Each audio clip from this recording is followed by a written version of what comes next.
अस्सलाम वालेकुम, मेरा नाम दानिश शकील है और मैं आज आपको बताऊंगा अली बाबा में किस तरह अपना अकाउंट बनाते हैं। सबसे पहले हम alibaba.com खोलेंगे। इसके बाद आप जब जैसे आप लॉगिन खोलेंगे तो इसमें ये वाला पेज सामने आ जाएगा जो अभी मेरे सामने।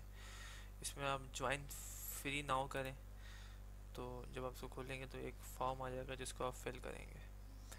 ठीक है, ये मैंने यहाँ पे एक फॉर्म फिल किया हुआ है। इसमें हम अपनी पहले बिजनेस लोकेशन सेट करेंगे। ठीक है, अच्छा, जिसके अंदर ये स्टार्स बने हुए हैं वो मैंडेटरी है, ज़रूर हमें फिल करना है, कंपलसरी है। तो हम सबसे पहले हम अपना बिजनेस लोकेशन सेट करें, फिर उसके बाद हम बायर्स हैं या सप्लायर हैं तो बोथ में कर दें, ज़्यादा अच्छा है। अपना नाम लिखें, पूरा नाम, जिस कंपनी के लिए आप काम करते हैं वो लिखें। अपना आप कॉन्टैक्ट नंबर लिखें, जो ईमेल एड्रेस पे आप इसको करना बनाना चाहते हैं वो आप लिखें। पासवर्ड सेट कर दें और फिर इसको क्रिएट माई अकाउंट कर दें। जब ये अकाउंट क्रिएट हो जाएगा तो फिर इसको हम दोबारा इसका चेक कर लेते हैं।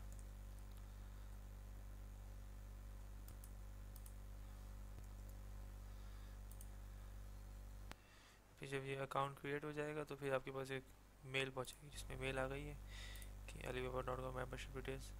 इसको आप यहाँ से कंफर्म भी कर सकते हैं और फिर इसमें आपका ये अकाउंट बन गया है। Thank you so much.